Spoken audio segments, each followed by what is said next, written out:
यार यहाँ तो बहुत ठंड है, इन्होंने सर्दियों में भी फ्रिज बंद नहीं किया। ठीक है सर, ठीक है, मैं कल पहुंच जाऊंगा। Okay sir, okay. हैं? वो तो इस घर के अंदर चला गया। नहीं भाई, ये घर नहीं है, ये चौधरी का डेरा है। अगर ये घर नहीं है, डेरा है, तो फिर अंदर ही चलते हैं। हाँ हाँ, चलो चलो। आ जाए। शुक्र है यार, ये काम तो हो गया है। अबे कौन हो और अंदर क्या करने आ रहे हो?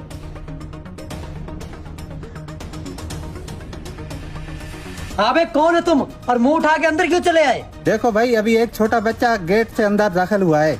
हाँ भाई, एक छोटा बच्चा और उसके हाथ में बैग भी था। हैं? छोटा बच्चा? मैंने तो नहीं देखा कोई छोटा बच्चा यहाँ पर। लगता है वो दोनों चौधरी के डेरे पे पहुंच चुके हैं। अब यार ये दरवाजा क्यों नहीं खुल रहा? लगता है कमी